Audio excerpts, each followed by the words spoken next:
Kenya, I want you to interrogate this affordable housing. Hii imeletwa na Ruto yenye anakufa nayo. Just make me understand, how does it make sense to build affordable housing in Kehancha? Kehancha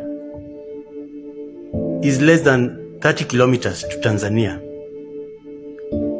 The price of an acre in Kehancha cannot exceed 300,000. Hata iende sana, haiwezi pitisha 300. Itakuwa ngumu sana. And the houses being built there, the so-called studios ama bed sitters zenye zimebatizwa, will be costing about 1.4 million. For 2 bedroom, about 2 million to 3 million. And the rest like that. If you can acquire a whole acre of land at 300,000, na utafute pesa ingine hata 500,000, you already have a house. It doesn't make sense.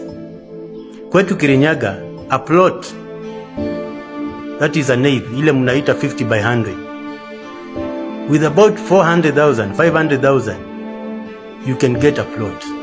Add another ile nyumba ya nyumbani, if you do it with 500,000, you'll be okay.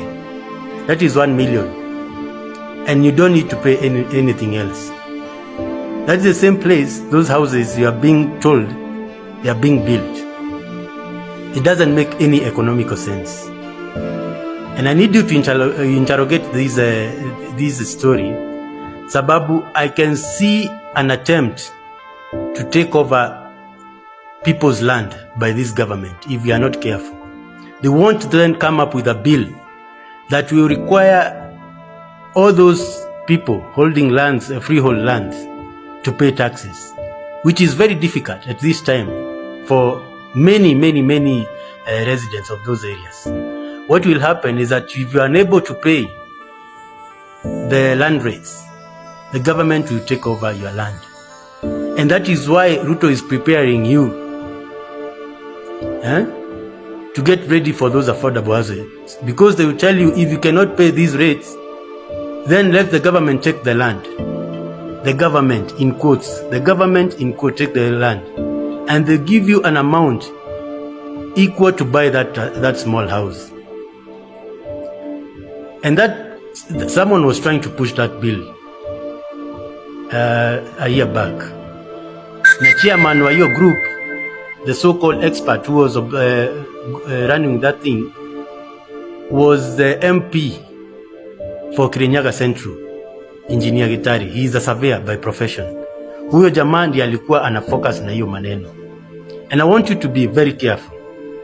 This affordable housing thing being built in remote areas, Rumuruti. Unajenga Rumuruti affordable housing for what reason?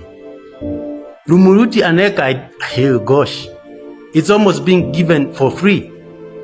Then you buy that and tell people you build those houses and tell people to buy a house that you can't fit even with your family for all those millions.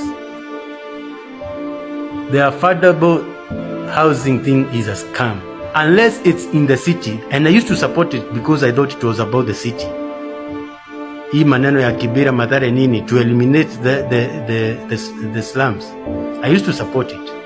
But then when it's getting to the villages, the interior areas, watu wangapi wamefika Kehancha? Let me ask you Kenyans.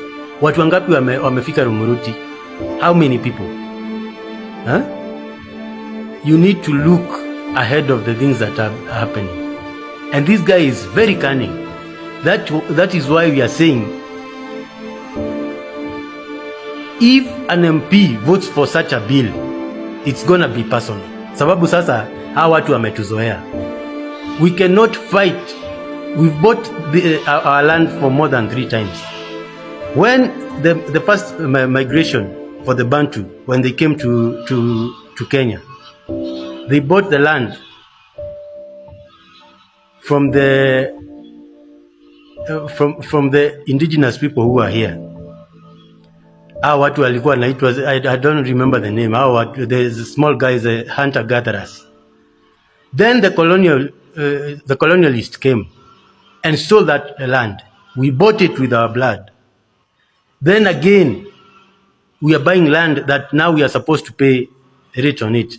There is nothing punitive like land rates.